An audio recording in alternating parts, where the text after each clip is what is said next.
नमस्कार दोस्तों, आज के वीडियो की शुरुआत डॉक्टर राहत इंदौरी साहब के एक शेर से करता हूँ।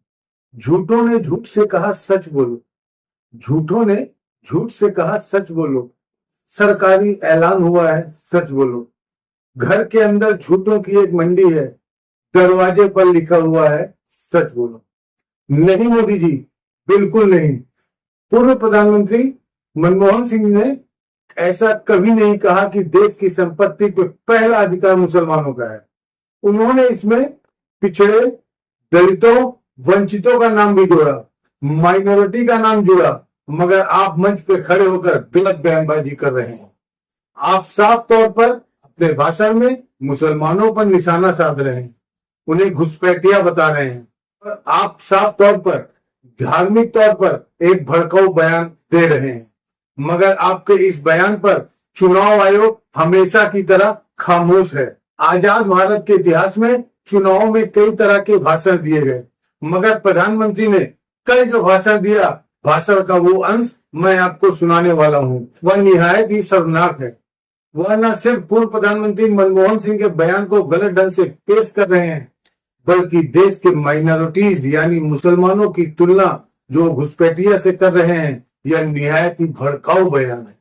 मैं आज एक सवाल पूछना चाहता हूँ प्रधानमंत्री मोदी से। मोदी जी, क्या पहले चरण में मतदान हुआ है, उससे आप इस कदर बौखलाए हुए हैं कि आप खुल्ला खेल फर्रुखाबादी खेलने लग गए, खुलेआम सांप्रदायिक और भड़काऊ बयान देने लगे और चुनाव आयोग हमेशा की तरह खामोश रहेगा, which is so shocking but not surprising. चुनाव आयोग से मुझे यही उम्मीद है कि आप पक्षपात करेंगे। आप शिवसेना अगर जय भवानी का नारा लगाता है, उसको लेकर आप उनके खिलाफ फरमान जारी करते हैं, मगर प्रधानमंत्री के नारों पर आप चुप्पी साधे रहते हैं। मैं आपको बताऊंगा कि पूर्व प्रधानमंत्री मनमोहन सिंह ने क्या कहा था और उनका यह बयान साल 2006 का है। मगर सबसे पहले मैं आपको सुनाना चाहता हूं प्रधानमंत्री का वह सर्वनाक बयान, जिससे वह न सिर्फ गलत बयानी कर रहे हैं, कायदे से मुझे झूठ बोलना चाहिए, मगर नहीं, मैं आपके पद की बहुत इज्जत करता हूं मोदी जी, जिसमें उनसे गलत बयानी कर रहे हैं, कह रहे हैं, बल्कि मुसलमानों को घुसपैठिया बता रहे हैं। Very shocking. सुनिए प्रधानमंत्री मोदी क्या कहते हैं। और पहले जब उनकी सरकार थी, उन्होंने कहा था कि देश की संपत्ति पर पहला अधिकार मुसलमानों का है। इसका मतलब ये संपत्ति इकट्ठी करके किसको बांटेंगे? जिनके ज्यादा बच्चे हैं उनको बांटेंगे, घुसपैठियों को बांटेंगे। क्या आपकी मेहनत की कमाई का पैसा घुसपैठियों को दिया जाएगा? आपको मंजूर है? ये कांग्रेस का मैनिफेस्टो कह रहा है कि वो माताओं बहनों का सोने का हिसाब करेंगे, उसकी जड़ती करेंगे, जानकारी लेंगे और फिर उस संपत्ति को बांट देंगे और उनको बांटेंगे जिनको मनमोहन सिंह जी की सरकार ने कहा था कि संपत्ति पर पहला अधिकार मुसलमानों का है। भाइयों बहनों, ये अर्बन नक्सल की सोच, मेरी माताओं बहनों, ये आपका मंगलसूत्र भी बचने नहीं देंगे, यहां तक जाएंगे। मैं कह ताओं के गहने। सबसे शॉकिंग बात, वह कांग्रेस के घोषणा पत्र को लेकर गलत कह रहे हैं। आपका जो सोना जो है, आपकी संपत्ति लेकर घुसपैठियों को बांट दिया जाएगा। और आपने देखा, उन्होंने शुरू में मुसलमान का नाम लिया। मुसलमान घुसपैठिया कांग्रेस के मैनिफेस्टो को गलत ढंग से पेश करना या कहना कि कांग्रेस के मैनिफेस्टो में इस बात का जिक्र है कि आपकी संपत्ति को मुसलमानों और घुसपैठियों में बांट दिया जाएगा। प्रधानमंत्री, आपकी क्या मजबूरी है कि आप खुलेआम इस तरह की गलत बयानबाजी कर रहे हैं? क्योंकि कांग्रेस के घोषणा पत्र को मैंने भी पढ़ा है और उस घोषणा पत्र में साफ तौर पर संविधान का हवाला देकर माइनॉरिटी इसके उत्थान की बात की गई है। उसमें यह भी लिखा गया है कि मुसलमानों के पर्सनल लॉ में सुधार लाया जाएगा, उनके साथ मशवरा करके उनको मॉडर्नाइज किया जाएगा। अगर आप खुलेआम इस तरह से अपनी 1 मिनट के बयान में गलत बयानी कर रहे हैं। राहुल गांधी ने पलटवार किया। दोस्तों, राहुल गांधी कह रहे हैं यह प्रधानमंत्री की बौखलाहट बता रहे हैं। मैं आपको बताना चाहूंगा कि दरअसल राहुल गांधी ने कहा क्या है और फिर पूर्व प्रधानमंत्री मनमोहन सिंह ने क्या कहा था, वह बयान भी आपको सुनाऊंगा। सबसे पहले राहुल गांधी का बयान। पहले चरण के मतदान में निराशा हाथ लगने के बाद नरेंद्र मोदी के झूठ का स्तर इतना गिर गया कि घबराकर वो अब जनता को मुद्दों से भटकाना चाहते हैं। कांग्रेस के क्रांतिकारी मैनिफेस्टो को मिल रहे अपार जन समर्थन के रुझान आने शुरू हो गए हैं। देश अब अपने मुद्दे पर वोट करेगा, अपने रोजगार, अपने परिवार, अपने भविष्य के लिए वोट करेगा। भारत भटकेगा नहीं। और मैं आपको सुनाना चाहता हूं पूर्व प्रधानमंत्री मनमोहन सिंह ने दरअसल कहा क्या था। दोस्तों, उनका अंग्रेजी में पूरा का पूरा बयान है, मगर वह बयान आपको दिखाने से पहले मैं आपको पढ़कर सुनाना चाहता हूँ। एक एक शब्द पर गौर कीजिएगा। पूर्व प्रधानमंत्री मनमोहन सिंह ने साफ तौर पर कहा था कि देश की संपत्ति पर, देश के रिसोर्सेस पर पिछड़ों, दलितों, वंचितों, माइनॉरिटी, खासकर मुसलमानों का पहला अधिकार है। वो अगर ऐसा कह रहे थे तो कुछ गलत नहीं कह रहे थे। इस देश के इतिहास में पिछड़ों, दलितों, वंचितों के साथ अन्याय हुआ है। यही वजह है कि मनमोहन सिंह बात कह रहे थे, मगर प्रधानमंत्री मोदी उनके बयान को गलत ढंग से पेश कर रहे हैं। मैं आपको बतलाना चाहता हूं कि मनमोहन सिंह ने दरअसल में कहा क्या था। आपके स्क्रीन पर एक एक पंक्ति पर गौर कीजिएगा। मेरा मानना है कि हमारी सामूहिक प्राथमिकताएं स्पष्ट हैं। कृषि, सिंचाई, जल संसाधन, स्वास्थ्य, शिक्षा, ग्रामीण बुनियादी ढांचे में महत्वपूर्ण निवेश और सामान्य बुनियादी ढांचे के लिए आवश्यक सार्वजनिक निवेश की जरूरतें, साथ ही अनुसूचित जाति, अनुसूचित जनजाति, अन्य पिछड़े वर्गों के उत्थान के लिए कार्यक्रम, अल्पसंख्यक और महिलाओं और बच्चों के लिए कार्यक्रम, अनुसूचित जातियों और अनुसूचित जनजातियों के लिए योजनाओं को पुनर्जीवित करने की जरूरत है। हमें नई योजना लाकर यह सुनिश्चित करना होगा कि अल्पसंख्यकों का और खासकर मुसलमानों का भी उत्थान हो सके, विकास का फायदा मिल सके। इन सभी का संसाधनों में पहला हक है। गौर कीजिएगा इस पंक्ति पर, इन सभी संसाधनों पर पहला हक है। सिर्फ मुसलमान का संसाधनों पर पहला हक है, ये पूर्व प्रधानमंत्री मनमोहन सिंह जी ने नहीं कहा था। तो सवाल यह है कि प्रधानमंत्री नरेंद्र मोदी हालात बयानी क्यों कर रहे हैं। सुनिए, केंद्र के पास बहुत सारी जिम्मेदारियां हैं और ओवरऑल संसाधनों की उपलब्धता सबकी जरूरतों का समावेश करना होगा। यहाँ पर ऐसा नहीं कहा गया कि सिर्फ मुसलमानों का अधिकार संपत्ति पर है, बिल्कुल नहीं। फिर प्रधानमंत्री ऐसा क्यों कह रहे हैं। अब मैं आपको सुनाना चाहता हूँ कि पूर्व प्रधानमंत्री मनमोहन सिंह जी ने दरअसल कहा क्या था। उनके एक एक शब्द पर गौर कीजिएगा, आप खुद इस निष्कर्ष पर पहुंच सकते हैं कि उन्होंने क्या कहा था। और अब प्रधानमंत्री क्या कह रहे हैं, सुनिए। Our collective priorities are clear: agriculture, irrigation and water resources, health, education, critical investment in rural infrastructure, and the essential public investment needs of general infrastructure, along with programs for the uplift of scheduled castes, scheduled tribes, other backward classes, minorities, and women and children. The component plans for scheduled castes and scheduled tribes will need to be revitalized. We will have to devise innovative plans to ensure that minorities, particularly the Muslim minority, are empowered to share equitably in the fruits of development. They must have the first claim on our. आज मैं देश की जनता से सवाल पूछना चाहता हूँ। पूर्व प्रधानमंत्री मनमोहन सिंह ने यह बयान 2006 में दिया था और उसके बाद 8 साल तक उनकी सरकार चली। मैं आपसे एक सरल सवाल पूछना चाहता हूँ, क्या उन 8 सालों में इस देश के तमाम स्रोत हैं, रिसोर्स हैं, संसाधन हैं, वो सब मुसलमानों को सौंप दिए गए? क्या मुसलमानों को नौकरियों में रिजर्वेशन दिए कांग्रेस सरकार ने? नहीं दिए ना। 8 साल उसके बाद हमने कांग्रेस की सरकार को देखा, मुसलमानों को स्पेशल ट्रीटमेंट मिला? नहीं। तो हम सबको अपनी बुद्धि का इस्तेमाल करना चाहिए। देखिए, प्रधानमंत्री मोदी साफ तौर पर भड़काऊ बयान दे रहे हैं। उन्होंने सबसे शॉकिंग बात अपने इस भाषण में मुसलमानों की तुलना घुसपैठियों से की है। ज्यादा बच्चा पैदा करने वाला बताया, जबकि जनसंख्या के आंकड़ों का हमें विश्लेषण करना पड़ेगा। इसका ठीकरा धर्म विशेष पर फोड़ा जाना सही नहीं होगा। मगर शॉकिंग बात, प्रधानमंत्री एक भड़काऊ बयान दे रहे हैं। प्रधानमंत्री नरेंद्र मोदी के नफरती बयान पर कांग्रेस अध्यक्ष मल्लिकार्जुन खड़गे ने कहा है, आज मोदी जी की बौखलाहट भरे भाषण से दिखा कि प्रथम चरण के नतीजों में इंडिया जीत रहा है।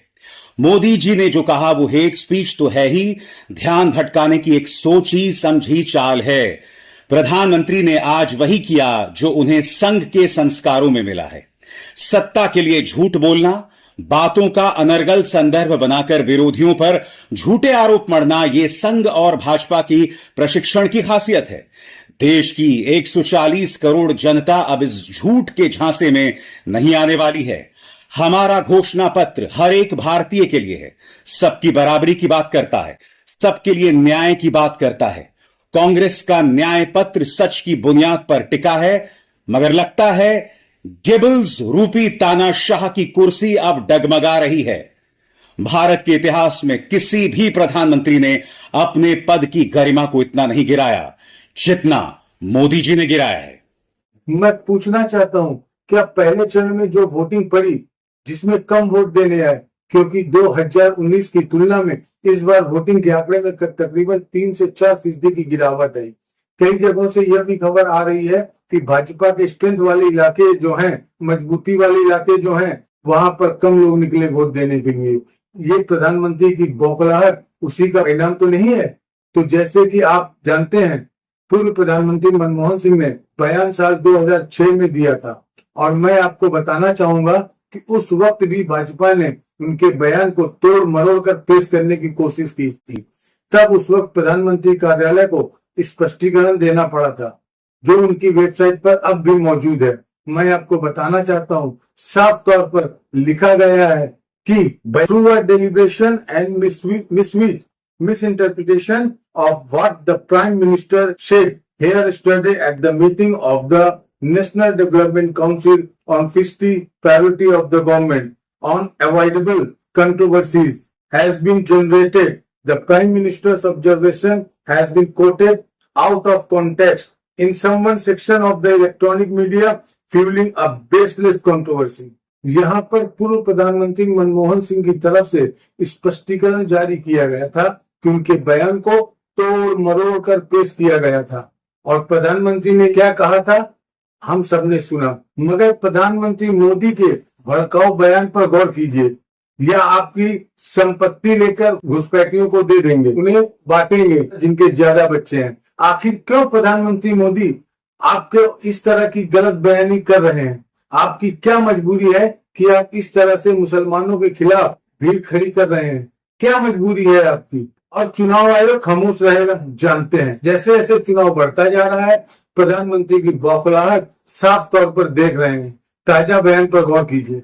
भारत और विदेश के ताकतवर लोग मिलकर मुझे हटाना चाहते हैं। प्रधानमंत्री, मैं आपसे समझना चाहता हूं, आप विक्टिम कार्ड कब तक खेलते रहेंगे? इस देश में सबसे ताकतवर शख्सियत है, मगर अब भी आप इस तरह की राजनीतिक रुदाली करते हैं। मैं समझना चाहता हूं क्यों, आखिर क्या वजह इस तरह के बयान देने की? आपने एशिया नेट को दिए गए इंटरव्यू में कहा कि आपने इस देश से वीआईपी कल्चर खत्म कर दिया।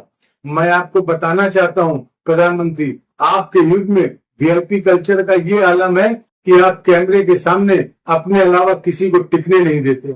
आपके और कैमरे के बीच में अगर कोई आ जाए तो आप उसे हटा देते हैं। वीआईपी कल्चर का ये आलम है कि आप जो कपड़े पहनते हैं वो सबसे महंगे कपड़े होते हैं, आप जो चश्मा पहनते हैं वो सबसे महंगे चश्मे होते हैं, यहाँ तक कि आपकी वेशभूषा में आपका अपना नाम जो है वो लगा होता है। मैं आपसे पूछना चाहता हूँ प्रधानमंत्री, क्या आपको अधिकार है जो आपने इस इंटरव्यू में कहा कि आपने वीआईपी कल्चर खत्म कर दिया? क्या बातें करने का, सुनिए ना, एशिया में दिए गए इंटरव्यू में क्या कहा था।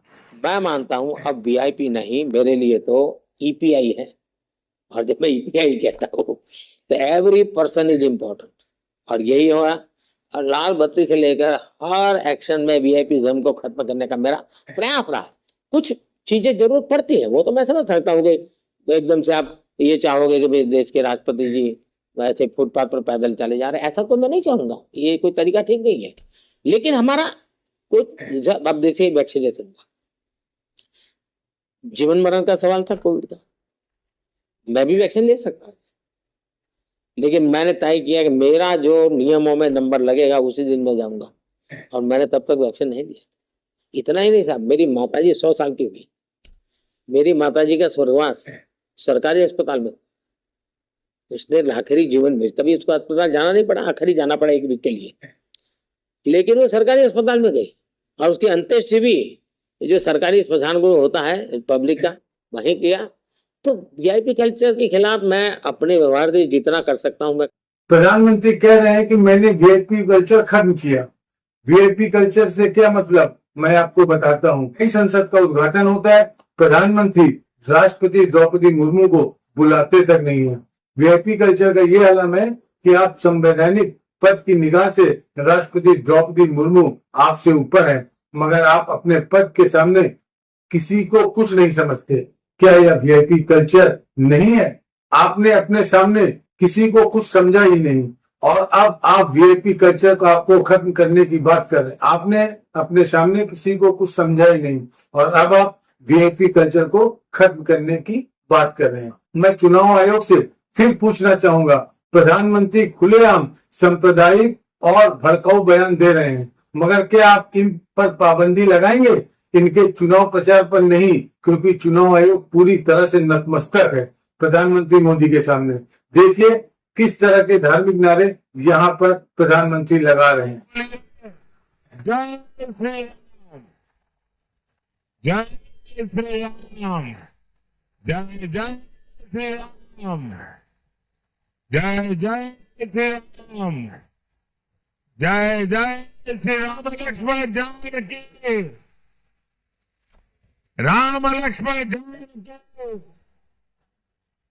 राम लक्ष्मण जानकी, नाम। आप में से जो लोग कह रहे हैं कि प्रधानमंत्री धार्मिक नारे लगा रहे हैं, उसमें क्या गलत है?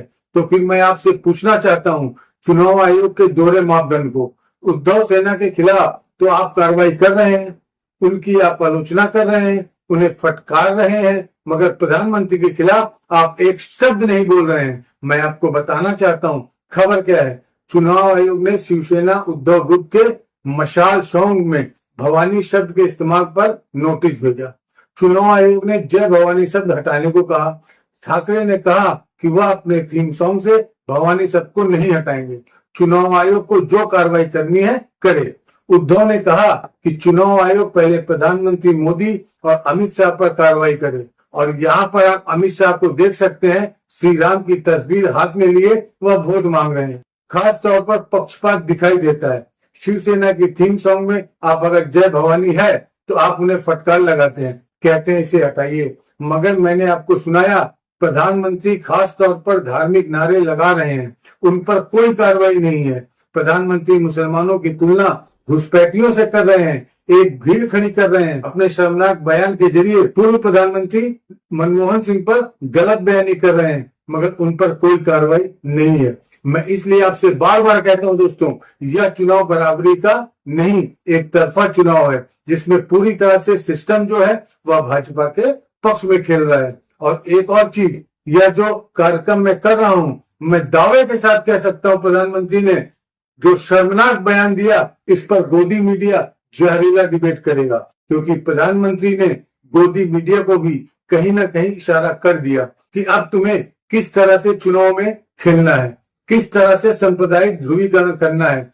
मैं फिर आपसे पूछना चाहता हूं प्रधानमंत्री, आप जीत भी गए, आपको 400 सीट मिल भी गए, तो किस कीमत पर? देश को बार बार बांटकर, देश में इस तरह की जहरीली राजनीति का प्रसार करके। अरे आप तो 400 सीट मिलने का वादा पहले ही कर रहे थे। अगर 400 सीटों से कुछ कम भी हुई तो 300 सीटें हो जाएंगी, 270 सीटें हो जाएंगी, तब भी तो आपकी सरकार बन जाएगी।